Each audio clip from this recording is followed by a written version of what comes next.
Boa noite, pessoal. Vamos lá, mais uma adiantada aí na história de Davi. Bom, então como Davi tinha enviado a carta para Urias, e Urias veio até o palácio e não entendeu nada e já com a pulga atrás da orelha, Davi tem a brilhante ideia de recepcionar ele bem e achando ele que o plano dele estaria funcionando normalmente, porque a ideia era que Urias viesse, deitasse com a esposa e pensasse que o filho era do próprio marido. Daí, penso eu que apenas um criado de Davi, que era quem tinha chamado a esposa de Urias, sabia de toda a trama. Apenas um. Porque criado naquela época não podia fazer fofoca, não podia contar, porque dependia, a vida dele dependia daquilo. Ele só servia para aquilo, para servir. Então, já imaginou, um escândalo começa por uma fofoca de um criado? Ele perderia a vida em um segundo. Então, acredito que aquele criado ficou de olho nos passos de Urias e ele que deve ter contado para Davi que Urias, em vez de ir para a casa dele para rever a família, Urias preferiu deitar e ficar na porta do palácio. E aí, esse criado deve ter falado para Davi: olha, Urias não foi dormir em casa. E aí, Davi questionou, mandou chamar ele e questionou: olha, escuta, você vem de uma guerra, anos de uma guerra, e você não vai rever a sua família, você não vai deitar com a sua esposa?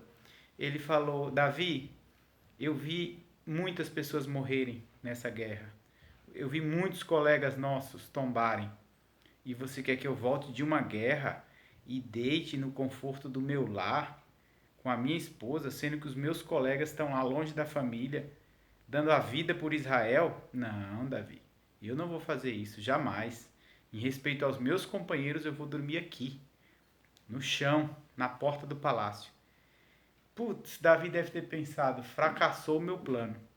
E aí ele pega e pede para o criado: traz vinho. Falou: então vamos comemorar. E aí mete vinho e Urias, mete vinho e Urias vai ficando bêbado, vai ficando bêbado. Mesmo assim, mesmo ele bêbado, ele não vai para casa. E aí ele já meio que decepcionado com o que Davi tinha tentado fazer com ele, no dia seguinte Davi fala: olha, eu vou mandar uma carta para o general e chegando lá você entrega para ele.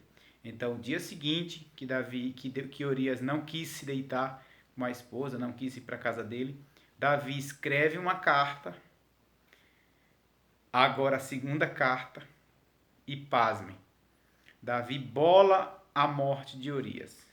A carta está escrito: põe de Urias na frente da batalha mais sangrenta, na frente da batalha mais violenta, e sai de perto dele, para que seja ferido e morto.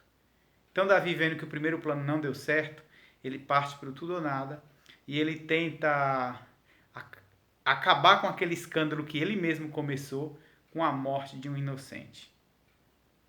E aí o general, ele recebeu essa carta e ele só pode obedecer, ele não pode desobedecer um pedido do rei. Ele não sabe o que está acontecendo, mas ele desconfia.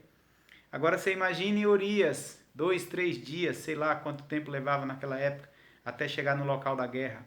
Com essa carta, provavelmente não sabia ler, só o general que sabia. Com essa carta, imaginando o que poderia estar escrito nessa carta. Ele deve ter passado seus maiores momentos de angústia. E aí, como a história relata, Urias foi ferido e morto. E não só Urias, o sogro de Urias tentou ajudar ele, foi ferido também e morto. E naquela época, vinha-se um mensageiro com as cabeças dos soldados mortos na guerra para entregar para a esposa, que era um símbolo de honra morrer por Israel.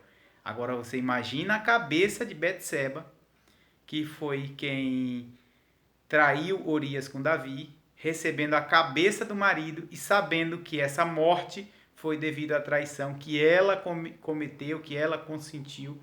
Então, para não se alongar, eu vou parar por aqui e agora na próxima etapa vocês vão entender o que tem coisas dessa traição que nos afeta até nos dias de hoje. Pasme, a gente ainda colhe frutos dessa traição e algumas coisas acontecem na nossa vida, no nosso país, no mundo hoje em dia, por conta desse episódio que Davi cometeu. Um abraço, até a próxima.